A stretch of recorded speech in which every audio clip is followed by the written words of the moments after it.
पर्यावरण सामे लड़ू होशे तो वृक्षो बचाववा पड़शे, वृक्षो वाववा पड़शे। पर्यावरण सामे लड़ू होशे तो वृक्षो बचाववा पड़शे, वृक्षो वाववा पड़शे। पशु पंखी ने मानव सौने जीवन देतु जंगल, जंगल ए तो भेरू सौनो करतु सगळुं मंगल। मनुष्यना जीवन साथे वृक्ष अने वन अविनाभावथी जोड़ायेला छे, पण विज्ञाने भरेली हरणफाळमां मानव एना महत्वना अंगने विसरी बैठो छे। वस्ती विस्फोट अने औद्योगिक क्रांतिने कारणे वनो પાંખા થતા ગયા છે। આજના માનવ સામે પર્યાવરણીય સંબંધી જ નહીં, એના પોતાના અસ્તિત્વની સામે પ્રશ્નોની વણઝાર ઊભી થઈ છે। માનવે પોતાના અસ્તિત્વને ટકાવવા વનોના અસ્તિત્વને બચાવવું જ પડશે। વર્તમાનની આ ગહન સમસ્યાને ગુજરાત રાજ્યના દીર્ઘદ્રષ્ટા માનનીય મુખ્યમંત્રી શ્રી નરેન્દ્ર મોદીએ પારખી છે ને એમના નેતૃત્વ હેઠળ ગુજરાતના વનોનું સંરક્ષણ સંવર્ધન કરવાનું બીડું ઝડપ્યું છે। 10% કરતા ઓછા ભૌગોલિક વિસ્તારમાં વનો ધરાવતું ગુજરાત ઔદ્યોગિકરણ, વ્યાપાર અને અન્ય ક્ષેત્રોમાંના વિકાસ માટે જાણીતું છે। એટલે જ ગુજરાતને ભારતનું વિકાસ એન્જિન કહેવામાં આવે છે। વળી ગુજરાતમાં આર્થિક વિકાસ ખૂબ થયો હોવા છતાં લોકોની માથાદીઠ આવકમાં અસમાનતા રહેલી દેખાય છે। એટલે જ સરકારશ્રી અને ગુજરાત રાજ્ય વન વિભાગ દ્વારા વન વિસ્તારમાં વસેલ આદિવાસી પ્રજાના ઉત્કર્ષ અને આર્થિક સ્વનિર્ભર માટેના પ્રયાસ થઈ રહ્યા છે। પરંતુ એ માટે સ્થાનિક લોકોની સહભાગીદારીતાની જરૂર પડે।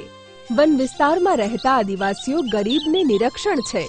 આદિવાસીઓ મુખ્યત્વે ખેતી અને પશુપાલન સાથે સંકળાયેલા હોવાથી તેઓની જરૂરિયાત સંતોષવા વન પર ભારણ પડે છે। આદિવાસીઓના ઈંધણ ને આવાસની જરૂરિયાતો વનના લાકડાથી પૂરી થવાથી વનો પાંખા થતા હતા। પાંખા થતા વનોના સંરક્ષણ ને સંવર્ધન માટે આદિવાસીઓના આર્થિક સ્તરને ઊંચું કરવું અનિવાર્ય હતું। આ બધા પાસાઓનો ગહન અભ્યાસ કરીને સરકારશ્રી અને વન વિભાગ દ્વારા વન સંરક્ષણ ને સંવર્ધનની સમાંતરે આદિવાસીઓની ગરીબી દૂર કરી તેઓ આર્થિક સ્વનિર્ભર થાય તેવી વિવિધ પ્રવૃત્તિઓ શરૂ કરવામાં આવી। સ્થાનિક આદિવાસીઓ આત્મનિર્ભર બને તે હેતુસર સ્વસહાય જૂથો બનાવવામાં આવ્યા, જે જૂથો વન આધારિત આવક, ખેતી આધારિત આવક અને લઘુ ઉદ્યોગો આધારિત આવક મેળવી શકે। સ્વસહાય જૂથોને ખેતીની નવી પદ્ધતિઓ, પાકની ઉપજ સારી કરવાની શ્રેણીબદ્ધ તાલીમો આપવામાં આવી। તાલીમની સાથે સારા બિયારણ ને સેન્દ્રિય ખાતર પણ આપવામાં આવ્યા।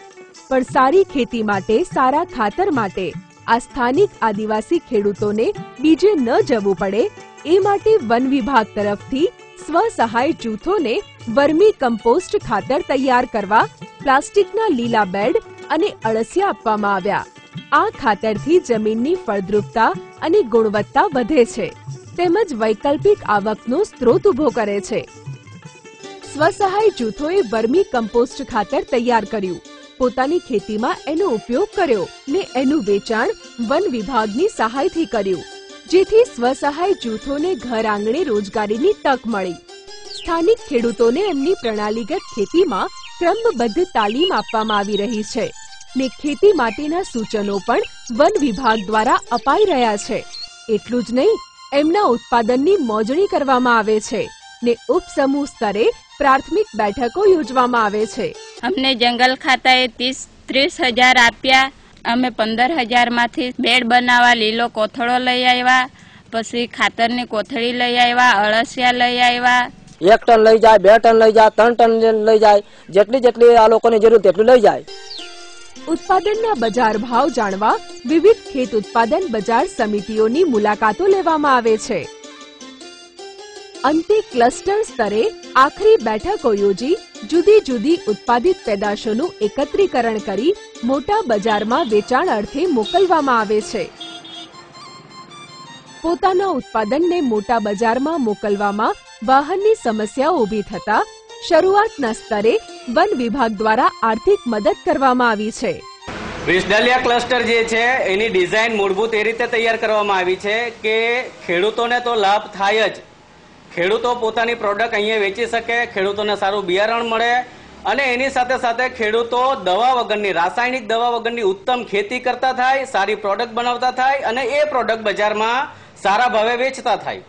આ નવી વ્યવસ્થાને કારણે સ્થાનિક ખેડૂતોને એમના ઉત્પાદનમાં બેવડો નફો મળવા માંડ્યો છે, જેમાં આદુ, લીલા મરચા, ભીંડા, વાલોળ પાપડી, રીંગણ ને અન્ય શાકભાજી, સફેદ મૂસળી ને હળદરનો સમાવેશ થાય છે.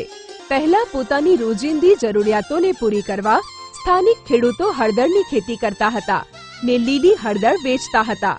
પણ સેન્દ્રિય ખાતરથી તૈયાર થતી આ હળદરની ઊંચી ગુણવત્તાને જોઈ તથા બજારના અભ્યાસને મોજણી પરથી એવું તારણ નીકળ્યું કે લીલી હળદર વેચવા કરતા સૂકવેલ હળદરને હળદર પાવડરનું વેચાણ વધુ નફાકારક છે.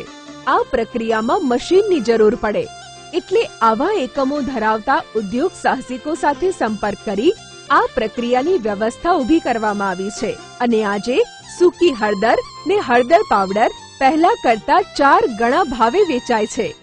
સફેદ મૂસળી જે સફેદ સોનું સાબિત થઈ છે, એની ખેતી, સફાઈ, બીણાટ ને સુકવણી કરી સ્થાનિક ખેડૂતો 3 ગણો નફો મેળવતા થયા છે. સૌપ્રથમ તો સફેદ મૂસળીને ચી કલમ દ્વારા ખેતી કરવામાં આવે છે. તે જૂન માસમાં રોપવામાં આવે છે. તે બોમ્બેમાં માર્કેટ સારું મળતું હોવાથી કિલો પર 700 રૂપિયા આપવામાં આવે છે. ડાંગમાં વન વિભાગ દ્વારા વૈકલ્પિક પાકના નવતર પ્રયોગ તરીકે ગલગોટાની ખેતી માટે ખેડૂતોને પ્રોત્સાહિત કરવામાં આવ્યા ને એ ખેતી માટે ખેડૂતોને ગલગોટાના ધરુ રોપા આપવામાં આવ્યા. આ ખેતીથી દરેક ખેડૂતને ઘણો ફાયદો થયો ને એમની અભાવ ભરેલી જિંદગીમાં સુખના સોનેરી રંગો પૂરાયા. વાંસદા નેશનલ પાર્ક તરફથી આપવામાં આવેલ છોડ અહીં 2.5 થી 3 એકરમાં વાવેલ છે, જે 3 મહિનામાં તૈયાર થઈ ગયા પછી એ છોડને અમે વાંસદા નેશનલ પાર્કથી આયોજન કરેલું છે. તેમાં અમે ફૂલ એકઠા કરી અને સુરત મોકલાવીએ છીએ. ત્યાં અમને સારા એવા ભાવો મળે છે. સારો ભાવ ન મળતા અમે સાહેબ જોડે વાત કરી અને પછી અમને વ્યવસ્થા કરી આપેલી છે ને વાંસદા નેશનલ પાર્કથી અમને મશીનો આપવામાં આવેલા છે. તે મશીનો દ્વારા અમે પાણી આ ગલગોટામાં લઈએ છીએ. વન વિસ્તારમાં રહેતા આ આદિવાસીઓને વન આધારિત આવકના સ્ત્રોત વન વિભાગના સૂચનોથી મળતા એમનામાં વનોને સાચવવાની ભાવના વધી. ડાંગના વનોમાં વાંસ પુષ્કળ પ્રમાણમાં થાય છે. આ વાંસમાંથી ટોપલા, ટોપલી, ગૃહ સુશોભનની વસ્તુઓ ને નેતરનું ફર્નિચર બનાવવાની તાલીમ સ્થાનિક લોકોને વન વિભાગ દ્વારા આપવામાં આવે છે અને એના વેચાણથી આવકનો સ્ત્રોત મળે છે. જંગલ ખાતા, વન ખાતા દ્વારા અમને રોજીરોટી પૂરી પાડતા છે. અત્યારે અમારે છોકરા અને છોકરી લોકો પણ સારી રીતે શિક્ષણ કરતા છે અને સારી રીતે ગુજરાન ચાલતી છે. છોટા ઉદેપુરના આદિવાસીઓને વન વિભાગના સૂચનથી ચારોળીના બીજની છાલ કાઢવાનું મશીન વસાવી આપવામાં આવ્યું છે, જેને કારણે ઓછા સમયમાં 4 ગણા ભાગે ચારોળી તૈયાર કરી એના પેકિંગ બનાવી રિલાયન્સ ફ્રેશ અને સ્પાયરન જેવા બજારોમાં વેચાણ માટે મોકલવામાં આવે છે. છોટાઉદેપુર વન વિભાગમાં છેલ્લે 3-4 વર્ષથી JBIC પ્રોજેક્ટ અમલમાં મુકાયેલો છે. દરેક જે પ્રોજેક્ટના ગામ છે એની અંદર 2 સ્વસહાય જૂથો બનાવવામાં આવેલા છે. એમને બિઝનેસ પ્લાન એટલે નાના ગૃહ ઉદ્યોગ કરવા માટે થઈ અને પ્રોજેક્ટમાંથી 15,000 રૂપિયાની લોન અને 15,000 રૂપિયાની સબસિડી આપેલી છે. હવે આ જ બિઝનેસ પ્લાનમાં વધારે ઉપયોગી થાય એ માટે થઈને રાજ્ય સરકાર તરફથી આવતી યોજનાઓમાંથી કન્વર્ઝન કરી અને એમને અમે આ ચારોળીના મશીન પૂરા પાડ્યા છે.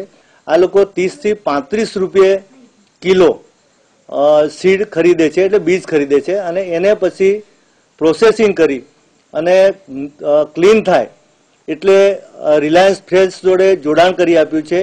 એમને વધારે ભાવ મળતો થયો છે, એના લીધે એમનો ઉત્સાહ વધ્યો છે અને જંગલો પ્રત્યેનો એમનો પ્રેમ વધ્યો છે, જેથી કરીને જંગલો જાતે સાચવતા થયા છે, એની કાળજી લેતા થયા છે. વન વિભાગના સૂચનથી સાબરકાંઠા, પંચમહાલ વન વિભાગ ને રાજપીપળાના પૂર્વ વન વિભાગમાં ઉગતા કેસુડાના ફૂલોને એકત્ર કરી મોટા બજાર ખાતે વેચાણે મોકલવામાં આવે છે. વન વિભાગ દ્વારા મધમાખી ઉછેર કેન્દ્રો પણ ખોલવામાં આવ્યા છે, જેને કારણે મધનું ઉત્પાદન થાય છે. તેના વેચાણથી આદિવાસીઓને આવક થાય છે. સ્થાનિક આદિવાસીઓ પશુપાલન કરતા હોવાથી તેઓ વન વિભાગ દ્વારા મળેલી તાલીમથી ડેરી ઉદ્યોગ પણ ચલાવે છે.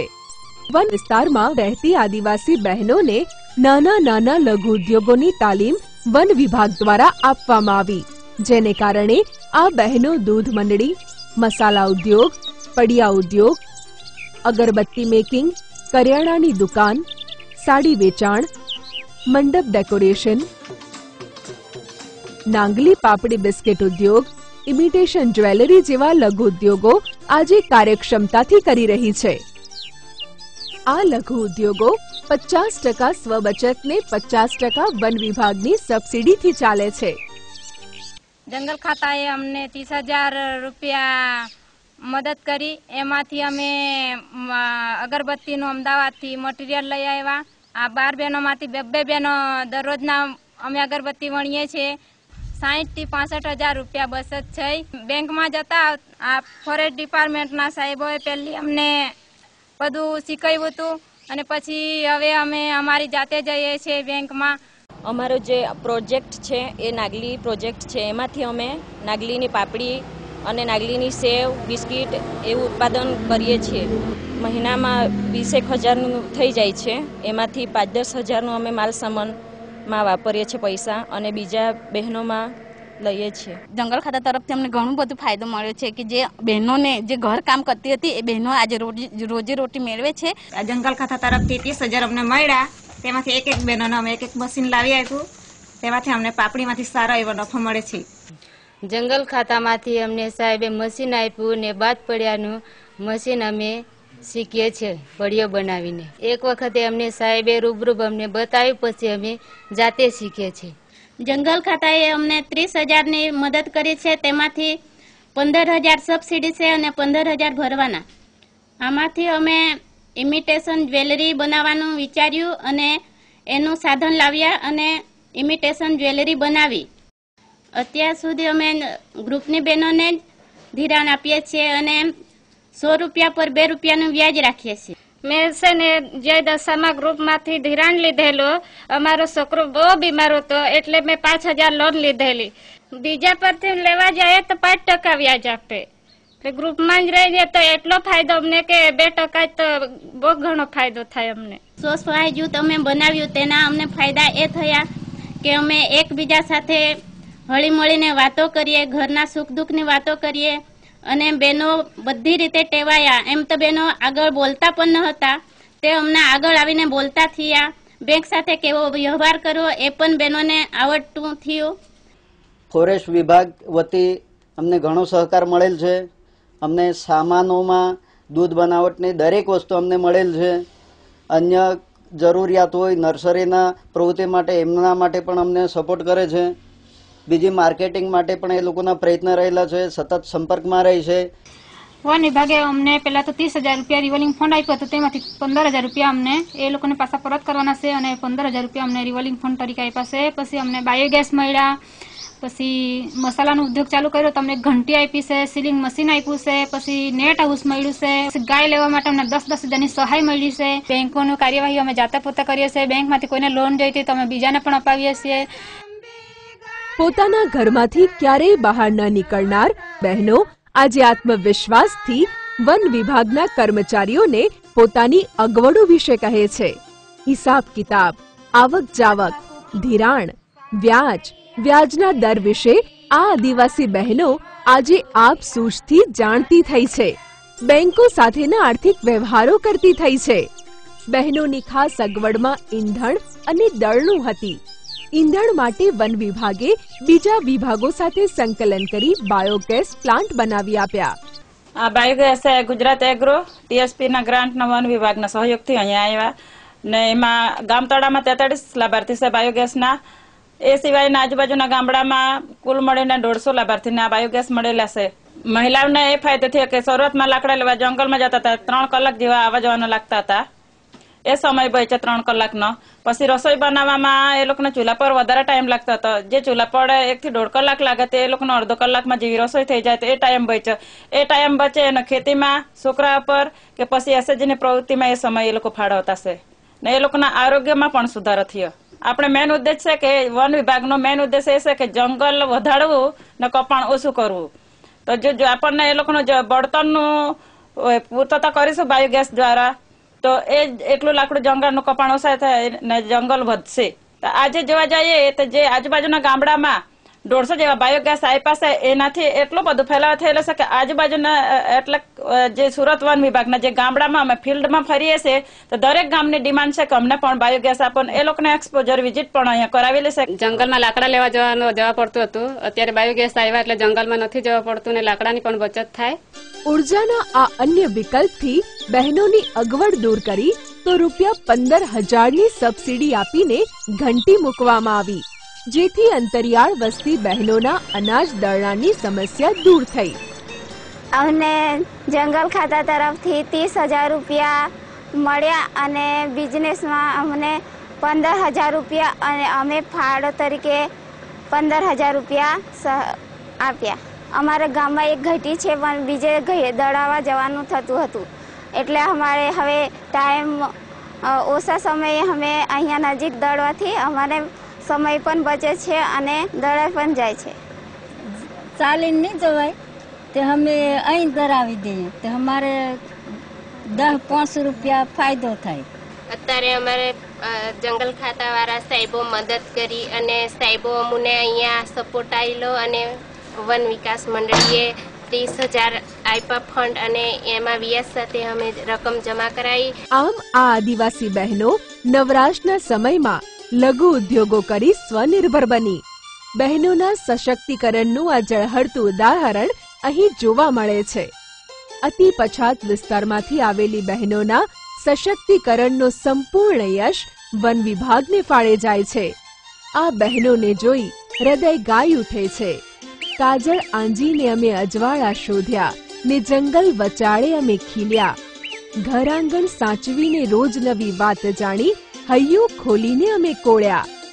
પોતાના આકસ્મિક ખર્ચને પહોંચી વળવા ઊંચા વ્યાજે પૈસા ઉધાર લેનારી આ બહેનો આજે જરૂરમંદ બહેનને બહેનોની બચતમાંથી આંતરિક ધિરાણ કરે છે. આ શર્મિષ્ઠા બેન છે, એમની છોકરી બીમાર હતી તો રાતના એમને પૈસાની જરૂર પડી હોસ્પિટલમાં લઈ જવા માટે. તો એમને છે ને તાત્કાલિક પૈસા કોના પર લેવા જવા તો જૂથમાં જોડાયેલા હતા તો એમને તાત્કાલિક જૂથના બેનને જાણ કરી ને જૂથમાંથી એમને તાત્કાલિક ₹10,000 આપવામાં આવ્યા ને એમને જે છોકરી બચી ગઈ. અત્યારે આ બહેનો ભાઈઓ સાથે વન સંરક્ષણનું કાર્ય પણ બખૂબી કરે છે.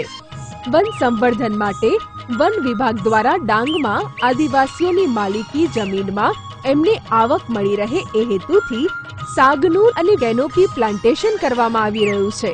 આ જ હેતુથી યુકેલિપ્ટસ છોડનું વાવેતર પણ વન વિભાગ દ્વારા હાથ ધરવામાં આવ્યું છે. વન વિભાગ દ્વારા મળેલી જમીન પર માધ્યમિક શાળા બનાવી આદિવાસી બાળકોને શિક્ષણ અપાય છે. સ્થાનિક આદિવાસીઓને આજીવિકા મળી રહે એ હેતુથી વન વિભાગ દ્વારા ઇકો ટુરિઝમના સ્થળો તૈયાર કરવામાં આવ્યા છે, જેમાં નિવાસ વ્યવસ્થા, ભોજન વ્યવસ્થા, ગાઈડ, નૌકા વિહાર જેવા કાર્યો સ્થાનિક આદિવાસીઓ દ્વારા જ થાય છે અને એની તમામ આવક એમને જ મળે છે. વન વિભાગ તરફથી શાળા કોલેજના વિદ્યાર્થીઓને નિઃશુલ્ક નેચર એજ્યુકેશન કુદરતના સાનિધ્યમાં આપવામાં આવે છે. દેશના અને વિદેશના પ્રવાસીઓને આકર્ષવા ગુજરાત રાજ્યના માનનીય મુખ્યમંત્રી શ્રી નરેન્દ્રભાઈ મોદીની દીર્ઘદ્રષ્ટિથી ગુજરાત રાજ્ય વન વિભાગ દ્વારા રાજ્યના સાંસ્કૃતિક, ધાર્મિક અને ઐતિહાસિક સ્થળોએ અનેક સાંસ્કૃતિક વનો ઊભા કરવામાં આવ્યા છે અને કારણે પ્રવાસન ઉદ્યોગ વિકસ્યો છે. લોકો સંસ્કૃતિને ઓળખતા થયા છે. વન પરત્વેની જાગૃતતા વધી છે ને ગુજરાત હરિયાળું બન્યું છે. જંગલની ગીચતા વધી છે. લોક સંગઠનો સશક્ત થયા છે. ગુજરાત રાજ્યના દીર્ઘદ્રષ્ટા માનનીય મુખ્યમંત્રી શ્રી નરેન્દ્રભાઈ મોદીએ વાવે ગુજરાતના મિશનથી આ વિકાસ યાત્રાનો આરંભ કર્યો ને આદિવાસી વડે વન, વન વડે આદિવાસીના સૂત્રને અપનાવી વન વિભાગે શરૂ કરેલી આ યાત્રાને સફળ અને સુફળ બનાવી વિકાસની દ્રષ્ટિએ પછાત રહેલા આદિવાસીઓની ભાતીગળ સંસ્કૃતિને ટકાવી રાખી એમના આર્થિક જીવન સ્તરને ઊંચું લાવવાના સરકારશ્રીના અને વન વિભાગના પ્રયાસ પ્રશંસનીય છે. પણ કાર્ય માત્ર સરકાર કે વન વિભાગનો ન રહેતા લોક જાગૃતિ અને લોક ભાગીદારીથી થાય તો આ વિકાસ યાત્રા વધુ ઝડપી બને. તો આવો આપણે સૌ ખભે ખભો મેળવી વન સંરક્ષણ અને વન સંવર્ધનની મહત્તાને સમજીએ ને એ કાર્યમાં આપણો ફાળો આપી માનનીય મુખ્યમંત્રી શ્રી નરેન્દ્રભાઈ મોદીના હરિયાણા ગુજરાતના સ્વપ્નને સાકાર કરીએ. આર્થિક રીતે પછાત લોકોના આર્થિક વિકાસ સાધી ગુજરાતને સમૃદ્ધ કરીએ. વનો પરના ભારણને દૂર કરી વનોનું સંરક્ષણ ને સંવર્ધન કરીએ.